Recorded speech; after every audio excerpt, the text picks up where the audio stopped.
Okay, we are good to go. So welcome everybody. We're going to spend a little bit of time with admissions counselor Amanda Price from OSU this morning. I'm going to record this session, so if you guys need to pop in or out, or for some reason you have any kind of connectivity issues, don't worry, I'll post it later. If you guys have questions, feel free to drop them in the chat. And since it is a small group, Amanda, do you mind if they also just kind of pop on to? Sure. Okay, so whatever you guys are comfortable with, you can unmute yourselves or you can pop into the chat. But this will take, what, like 35, 45 minutes? Okay. Yeah, it'll be pretty quick. So yeah, so welcome and thanks for virtually joining us, Amanda. Yeah, absolutely. I'm so happy to be here. Well, again, thank you. My name is Amanda. So I'm your admissions advisor, which is kind of like a Google search engine for OSU. There will be contact information at the end of this presentation. So feel free to grab that, email me, call me if you have any questions. That is my entire job, is to help you through the application process. Today's presentation is going to be an overview of everything OSU. So let's get started. Nope. There we go. So OSU is located in beautiful Corvallis, Oregon, which literally translated means heart of the valley. So we're kind of in the middle of it all, and we're close enough to you guys, right? So just about an hour and a half away north, and we're about 45 minutes to an hour away from the coast, about an hour and a half south of Portland. So truly kind of connected in a lot of different ways. The city itself is what they call a traditional college town. So 4 or 5 main streets, mom and pop shops that have go beeves in the window, great restaurants, places to go drink your coffee and study. And when you hop over to campus, and we have over 30,000 students, big campus life, lots of activities to get involved in. But it's just this great small little town.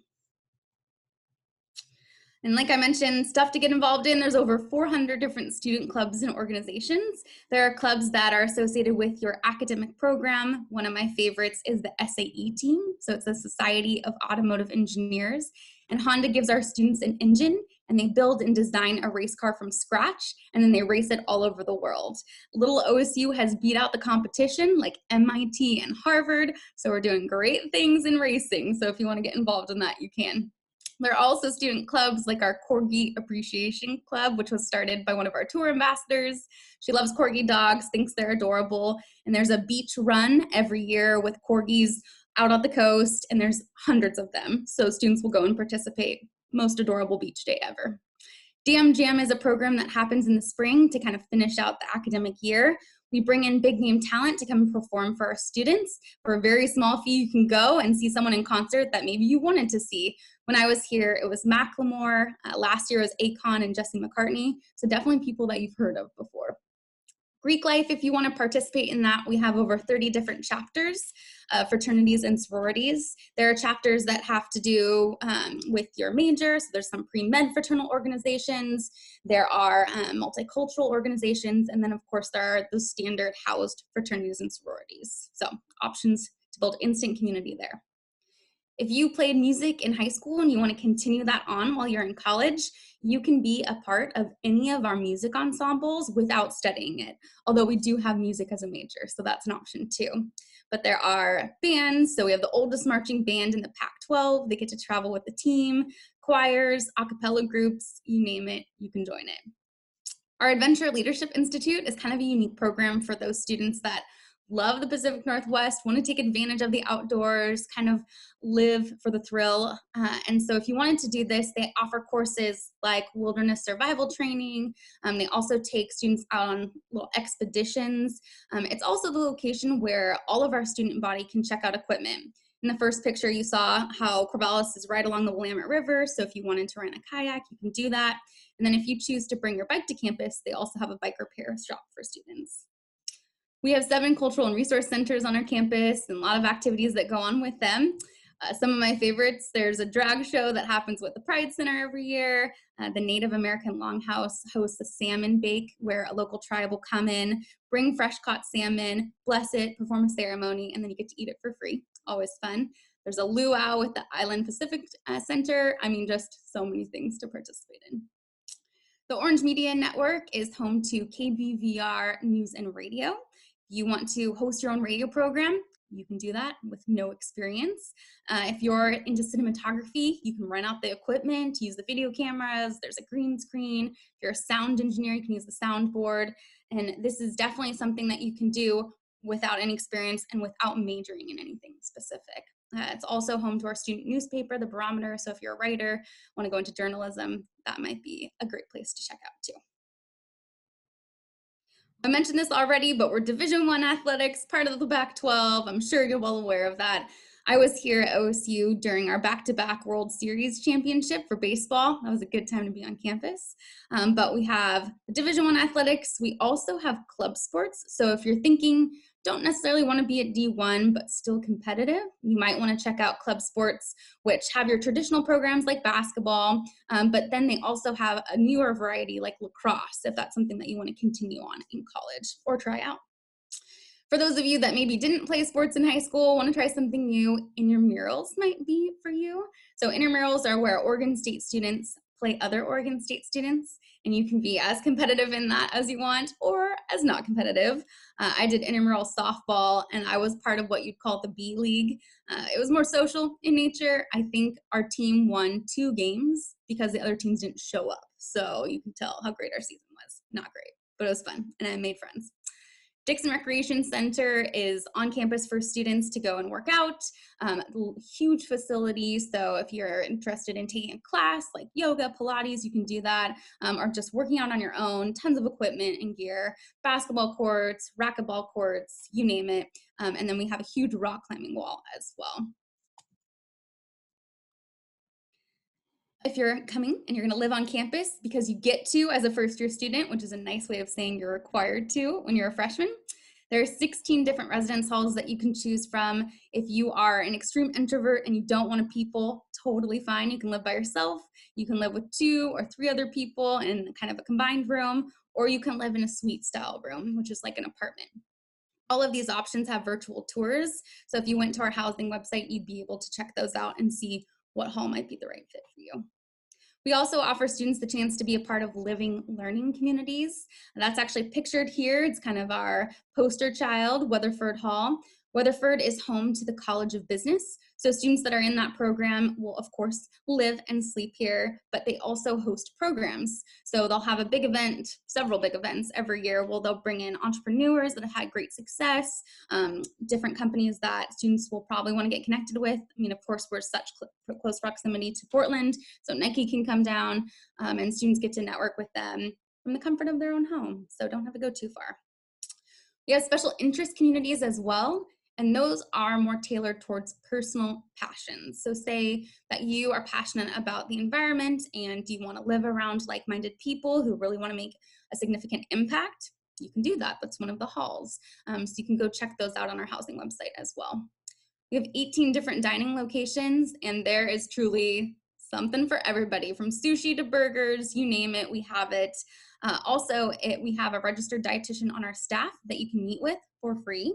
And if you have any dietary restrictions, special diet requirements, or you just want to learn how to eat healthier, she's there to assist you with that and help you pick out the best places to eat around campus.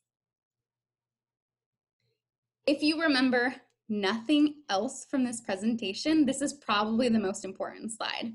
I say that because I know you're from Oregon, maybe you lived here your whole life and you've heard about Oregon State and it's like, okay, it's an option, it's a school. But this is why students from across the nation, across the world, choose to come here. OSU has a ton of research funding. And I don't know about you, but I went to college to get a job, right? That was important to me after I graduated.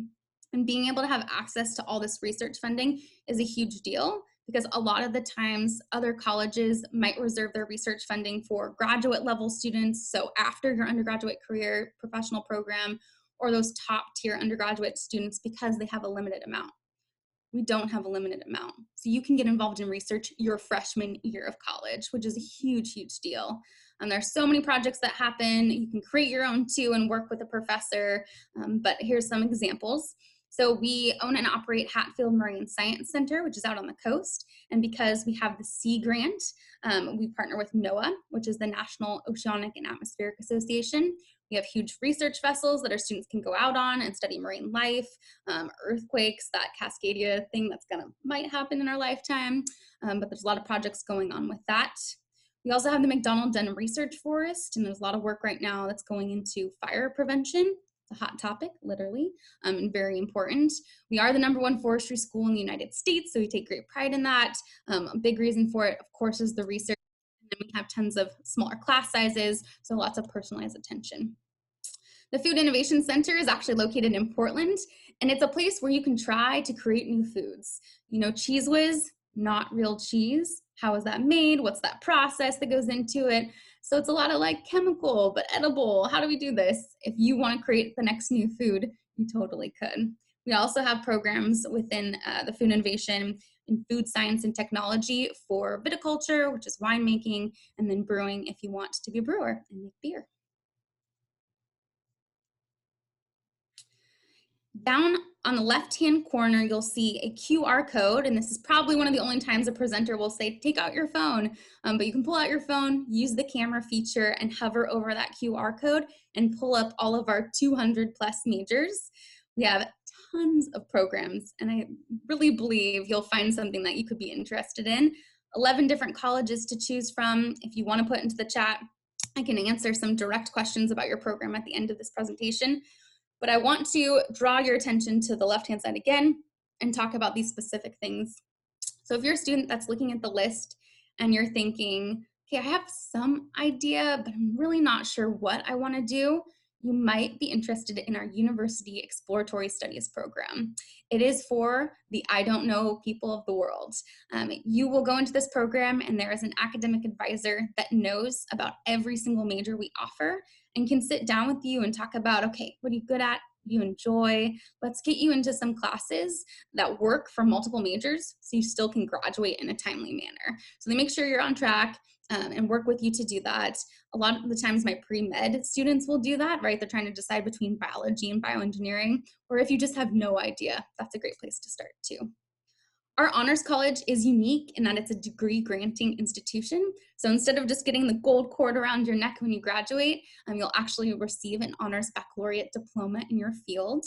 Our honors college operates again, like that private school within a public school setting. So those smaller class sizes, and those classes really aren't set up like how you might know AP courses or honors level courses in high school. They're not testing your knowledge. They actually want you to be more collaborative in nature. So a general history class, for example, might cover dates and people and ask you to memorize all those facts and figures. But an honors college class might talk about one historic figure, how they rose to power, what that means for modern day times with what they did. Can we compare the two? Can we learn something from it? And they're more in that way trying to get you to work together to find a goal or a common problem to solve. We are the only veterinary medicine school in the state, so if you want to work with animals, we do have the teaching hospital, which is kind of cool, and we're the oldest pharmacy school. And so if that's the full PhD program, if you want to go through that and get your doctorate in pharmacy, you can do it. So those are the two professional programs that go all the way, DVM, doctorate of veterinary medicine, and then our doctorate of pharmacy. I see the chat is blinking, so I'm going to pull it up, see if there's any question. What are some majors? Oh, good. Thanks for saying that, Lacey. Yeah, if you want to write that in the chat, ask me about your specific program. I can definitely talk about that more. We had one person say they're interested in studying sharks and rays, so I'm guessing marine biology. Yeah, that's awesome. So you could for sure go live out at Hatfield. So there's a residence hall out there. I already mentioned we partner with NOAA. So there's a lot of different work being involved in with animals, plants, earthquakes, like I mentioned. So a variety of options to study for sure. Cool. Okay. And then graphic design. Yeah, so our graphic design program is excellent. It's also competitive. So students that are interested in the program, they'll apply to Oregon State. It's not capacity based. They just want to make sure that you're going to be a great student. So you have to maintain a certain GPA for your first 2 years, working on your portfolio, taking those introductory classes that will still prepare you to be part of graphic design. And then you'll apply for their program. One of the cool facts about our graphic design school, and well, it's a little bittersweet right now, but the individual who created the crest for the TV show Game of Thrones, that's why I said bittersweet, is an OSU grad. So his name is Darren. He's great. He now lives in New York, but I think it's so cool that OSU students coming from our programs go on to do pretty big work like that. There we go. All right, so we talked about majors, student life. Now let's talk about how to get in. When I'm looking at your application, here are a few things that I consider. I do what's called a holistic review, meaning it's not just you have a certain GPA and you're in or out. I'm looking at the full picture of who you are as a student and as a person. Of course, I'm going to look at the types of classes that you took in high school. Did you challenge yourself? Did you go above and beyond? Taking AP, IB, honors, community college classes, you get the idea. But regardless of the class that you took, how did you do in those? So what are your grades? What is your GPA? While we don't have a set required GPA, we do have a minimum of a preferred 3.0 unweighted. The reason for that is that we've just found that students that maintain a B average in high school will be more academically successful or tend to be more academically successful once they come to college. And of course, we want you to thrive here. For scholarships, of course, 3.0 and beyond is really what you want to obtain. But if you don't have that 3.0, that's the best part about holistic review, is that you can still be considered for admission, because we're going to look at the next things. So the next thing is the essay, and probably one of my favorite parts. So the essay is actually going to be taken from the common application prompts. There's two ways you can apply to OSU, one through the Common App and the other through our own homegrown application, but we're going to use the same 6 prompts for either one. You're just going to pick one to respond to, and they're pretty traditional questions like, what type of community service have you done? What's a goal that you've accomplished that you're very proud of? Is there a challenge that you faced and you want to tell us about the steps you took to overcome that? So you're going to respond to that essay. And then also this year and probably beyond, you'll have an option to fill out a personal or a COVID statement. An example of this is that maybe your sophomore year, you didn't do as academically well as you hoped you would have, but there was a significant personal trauma in your life and you had to deal with that. And that kind of reflects on your transcript. So you can see sophomore year, not so great, but then there's a huge upward trend the rest of your years and you worked hard and you recovered your grades or whatever that is. Maybe COVID really impacted you. Obviously, it impacted all of us, but maybe there's a specific situation through COVID that happened. Maybe the fires impacted you and you want to talk about that. I mean, so much has gone on this year. It can just stop. That would be great if it could just stop. But that would be the place where you can write that in so we can get the full picture of who you are. OSU this year, it's our very first year, being test optional. So what that means is that you can choose to submit your ACT or SAT. A good reason to do that is maybe you don't have that 3.0 GPA, but you have an excellent SAT score. Good thing to send on in.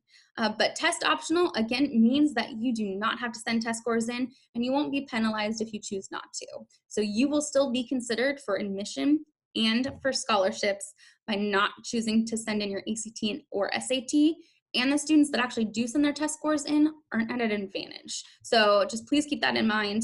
You can send this in to give us a better picture of you, but they're not required. Our Honors College, if you're interested in applying for that, the application for it is a part of our same general online application, not a separate component that you have to do. You'll go to the online application either through the Common App or a regular app. There'll be a supplemental section, an essay that you have to write and fill out, and you'll submit that. While the application process is together as one, the decision-making is separate. That's what's listed right there. So for you as a student, if you're interested in Honors College, what will happen is that you will hear back your decision for general admission from OSU first, and you won't hear back from the Honors College until later. Don't panic, don't worry. We tend to do it, general admissions tend to do it on a more rolling basis. The Honors College waits, holds all applications, and then reviews them one by one because it is a more competitive process. So just keep that in mind. If you're applying to the Honors College, do not panic, do not worry. All of the students will find out later than their general admissions decision. So when you're applying, these are the required items for review. So I already talked about the online application. There's a $65 fee to apply, but we do have a fee waiver that's included on the online application. So if you qualify for that, you'll just select a couple buttons and it'll be able to pre-populate and you'll be good to go. Hit submit. Just hitting submit on your online application doesn't mean that you're done though. You do have to send in your official high school transcript. Otherwise, you won't be considered for scholarships. So make sure to send that in. If OSU is one of your top schools and you're going to apply eventually, just haven't done it yet, I would even say after this call, do it today. Ask your beautiful counselor here, ask your teachers, ask the office, just get it sent in because what we can do is hold it in your file. And then once you do apply, we'll review it as a whole. But that is required to be in. So just hitting submit on the online application, you're not finished. Make sure to get your official transcript in. Otherwise, you'll miss out on a lot of things. Our two deadline. Oh, go ahead. Yeah. Sorry to interrupt, but I was just hoping maybe you could talk a little bit about the transcript. A lot of students are a little concerned that their transcripts for junior year, at least the last trimester, just says pass or in progress, and it doesn't actually have a grade that contributes to their GPA. Can you talk a little bit about what that's going to mean in the admissions process and how you guys are going to take that into consideration? Yeah, we're definitely going to accept pass grades. We are working with students that, all students have the same type of transcript. So you're going to be on even playing field with the rest of the United States. So just keep that in mind that if you have a pass grade, that's going to count. That's going to work towards your favor. We're going to evaluate you again holistically. So review everything in total, see how you've done, what the trend is for your transcript. But pass grades absolutely will be accepted and meet the requirements for our college prep classes that you have to have. So, yeah. Is there another question? I see the chat. Okay, how do you send in your transcript? Yep, so you'll ask your high school, or Lacey might have a better idea for your specific school, how to send in the transcript. Yeah, good question. So actually, you will get your transcript from Mrs. Flagg. So in the counseling office downstairs is where Mrs. Flagg is. This year, I'm sure she'll have some virtual version of a transcript request. It might just be like a little Google form that you guys fill out, and an official transcript, remember, is when the school, so when Mrs. Flagg sends the transcript directly to OSU or to the school you're applying to. And so it will have to come from us and you'll need to request it from Mrs. Flagg. I'll drop her email address in the chat here, but I think she probably will have an official Google form soon, and I'll share that with you guys on the Google Classroom as soon as I get that from her. Great, thanks. Awesome. Well, I'll pop to the next slide because what I was just going to say applies more so to this next part. There we go. How to pay for school. So OSU has 2 deadlines to apply. The very first one is November 1st, which is coming up. I can't even believe it's coming up just in a few weeks. And then our final deadline of February 1st. So to be considered for all scholarships and financial aid, you have to apply by February 1st. That is the final deadline. But here's my push for November 1st. So when you apply for admission, you are going to be considered for all admissions-based scholarships, which are the general awards, automatically just by applying for admission. The top award that you could receive is called the Presidential Scholarship. It's $10,000 renewable for 4 years, so that's 40 grand towards your college education. And again, you'll be considered that based on your admissions application. Next, we have Scholar Dollars. So you apply for admission, you get your decision. Scholar Dollars is a database that houses hundreds of different scholarships that could be applicable to you, and you only need to apply once through Scholar Dollars in order to be considered for those. But here's the thing, you cannot access Scholar Dollars until you're an admitted student. So you have to have an admitted student ID, student access in order to get to that. And because Scholar Dollars houses outside scholarships, those outside scholarship committees can make decisions about their awards whenever they want to. We try to corral them, they're not going to. They're private entities, they're an alumni board. There's just a bunch of different people. So what I will say is that is to your benefit to apply early to OSU by that November 1st deadline.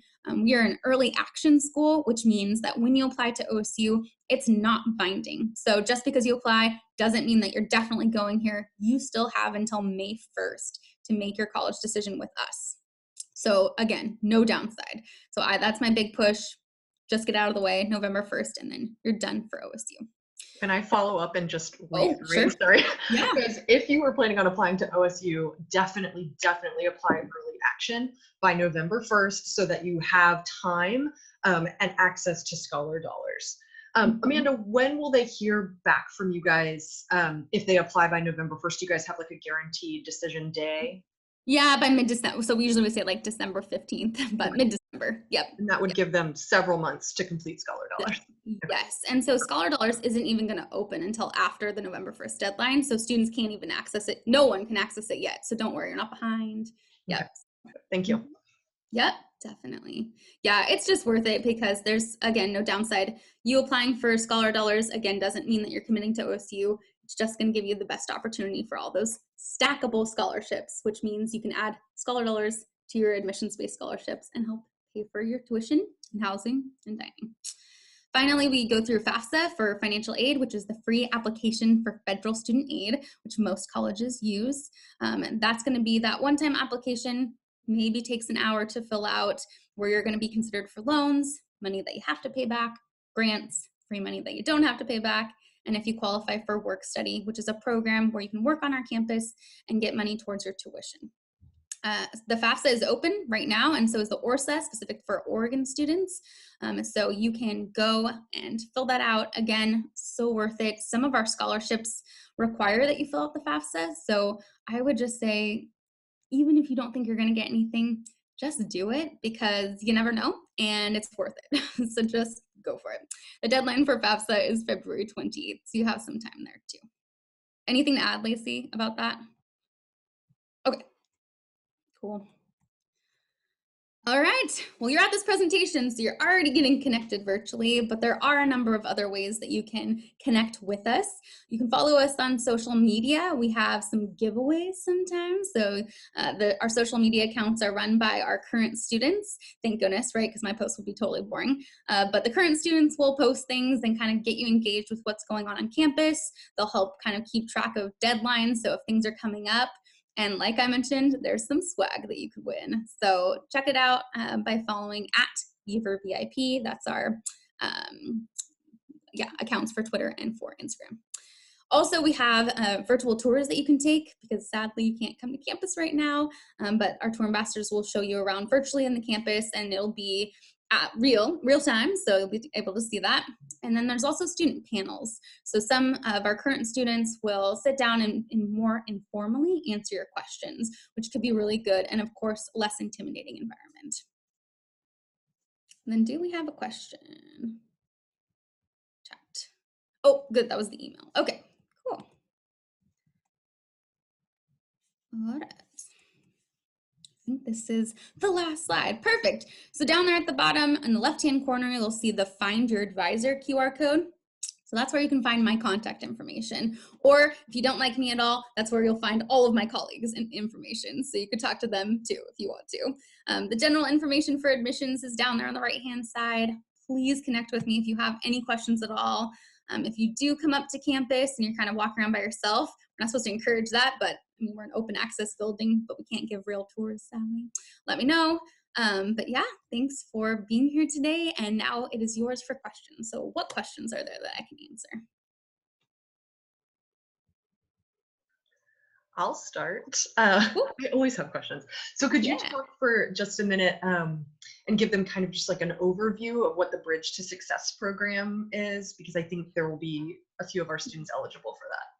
Sure. So if you qualify for Bridge to Success, it's a program that is an automatic process. It's part of those admission scholarships that you can be considered for. So students that are eligible for Bridge to Success, you do have to fill out the FAFSA because it's based on financial need. And so what will happen is OSU will process your application and will meet your significant financial need enough to cover your entire tuition and what you need in order to be successful at OSU. Also, a part of the program, they connect you with an advisor on campus to make sure that you are going to be, of course, financially successful, but academically successful. And so, again, you don't have to do anything separate. You'll be notified if you're part of that program, and then you'll just see scholarships, again, free money, show up on your account.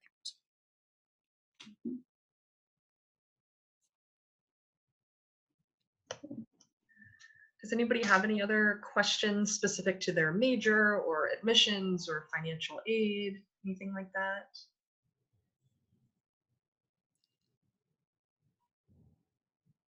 Sometimes it takes them a minute to get up the courage. Oh, totally. You can also put it in the chat too. And you can do it privately to me so no one sees it. Well, except Lacey.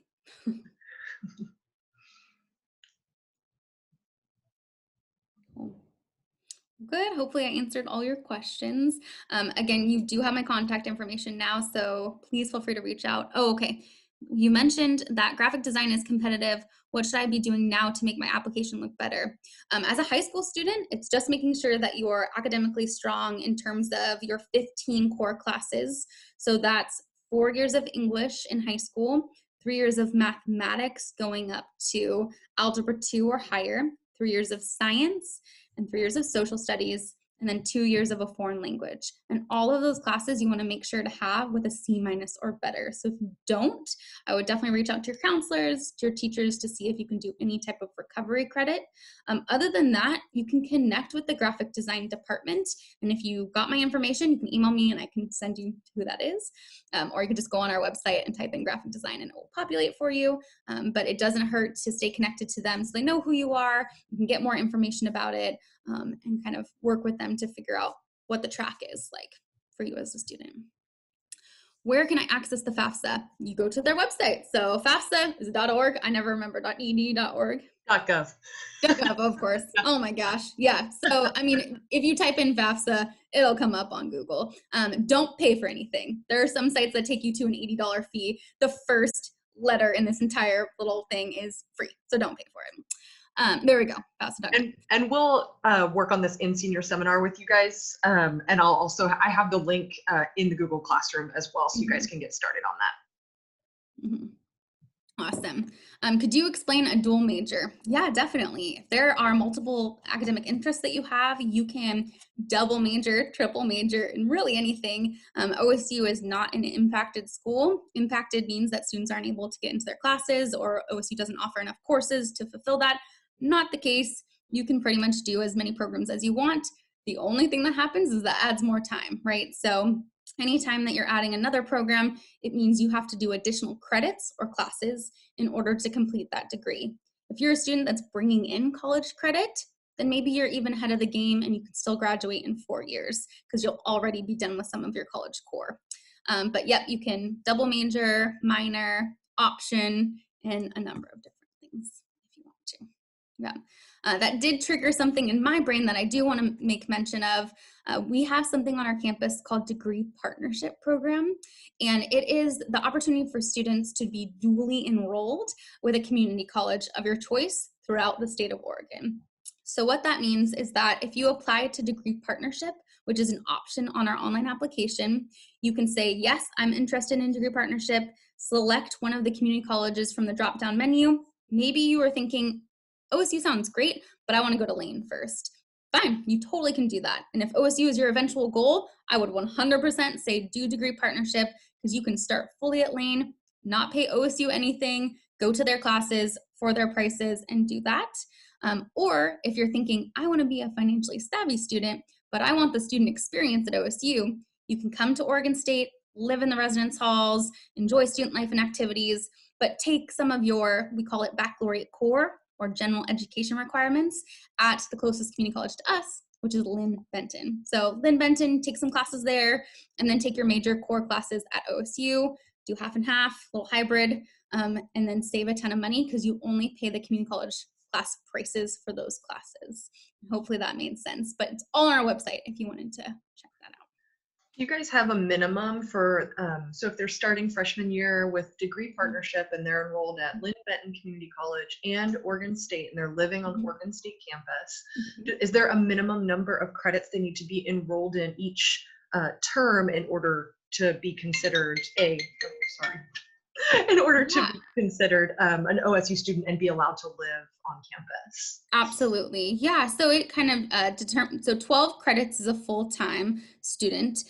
So more than likely it will be 6 and 6. So 6 credits on the OSU campus, 6 credits at Lynn Benton. Sometimes though, for a scholarship you receive, you might have to have 8 credits at OSU and less at Lynn Benton. But it'll be very clearly stated when you get your awards, what the requirement is for that. But if you're getting scholarships from OSU, obviously that's going to be helpful towards paying for those other classes.